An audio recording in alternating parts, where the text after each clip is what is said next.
Now let's get some rapid-fire response from our panel on these stories tonight. Lots of news today.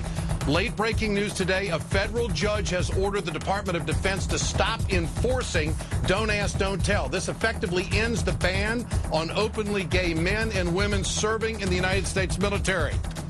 In West Virginia, Republican Senate candidate John Racy just told ABC News he absolutely wants to abolish minimum wage, and Sarah Palin just endorsed him today. In Wisconsin, the Senate debate got heated when embattled incumbent Russ Feingold slammed his Republican opponent for refusing to say no to help from outside shadow groups. And in Nevada, Sharon Angle, can you believe this? She has raised an unbelievable amount of money in the last fundraising quarter. She's hauled in $14 million to use in her final push to beat Harry Reid, the Senate Majority Leader. With us tonight, Democratic strategist Todd Webster and Republican strategist Karen Hanratty. Let's talk about Don't Ask, Don't Tell. What Washington and President Obama couldn't get done, Todd, here we go. It's coming from the bench. What do you make of it? Well, it's part of the beauty of our constitutional democracy. We have checks and balances. The courts stepped in where the Congress was unable to. It's the right policy at a time we're fighting two wars around the world. We can't be discharging soldiers who are trained and skilled and able to do the job because of a characteristic over which they have no control. It's no different than skin color or hair color or any other characteristic. What do you think, Karen?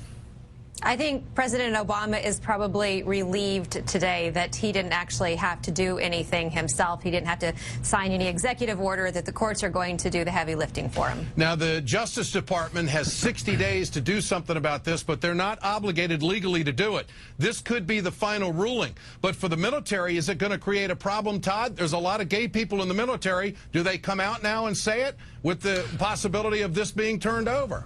Well, the people in the military who are serving are more concerned with whether you shoot straight than whether you are straight. And the highest uniformed military officer in this country, the chairman of the Joint Chiefs, Admiral Mike Mullen, has come out and said that this is the wrong policy. So I would tend to listen to him and to the soldiers who are fighting and to making sure that we continue to have the best trained, most able fighting force. What do you think? Yeah.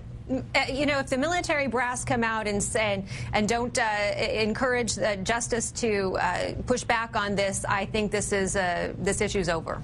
All right, to West Virginia.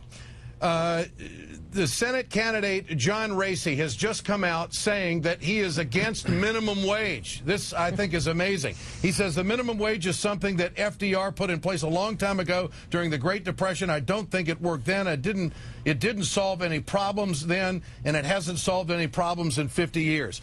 Is this out of the mainstream, Karen? Is this where the Republicans are going? This race was John Racy's to lose, and I just wish Republicans would stop talking about the minimum wage, stick to their message. This isn't something they need to be talking about. We're not going to get rid of the minimum wage in America. He never should have gone down this road. I hope he just keeps his head down, keeps his mouth shut. This race is going to belong to John Racy on November 2nd if he can just...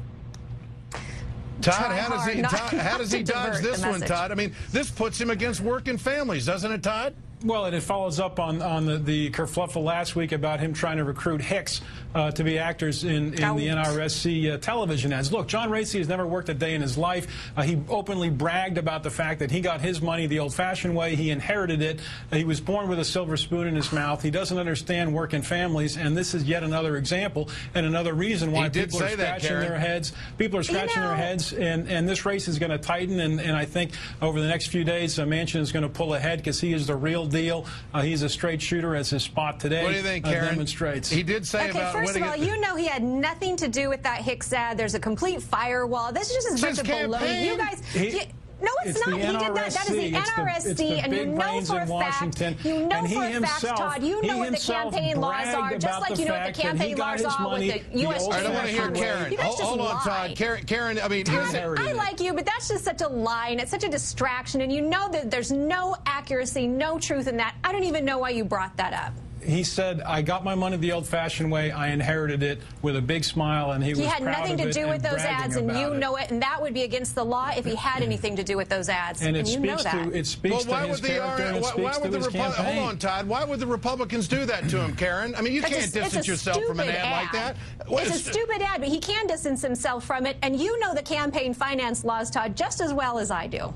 But if you can't and you know find he had nothing to do with it. In a state of 2 million people, if you can't find 3 guys who are real people who want to come out and speak on behalf of the NRSC or on behalf of the campaign, look, the ad's ludicrous. It's not like there's a lot of Italians in plaid walking around West Virginia. No argument from me there. But don't tie that to Racy. This is still his race to lose. Manchin should have, look, Manchin has approval ratings in the 70s. The fact that he's going to lose this thing is just atrocious and really speaks to what people in West Virginia think of Democrats. Todd Webster, great to have you with us tonight. Fiery debate. Appreciate your time.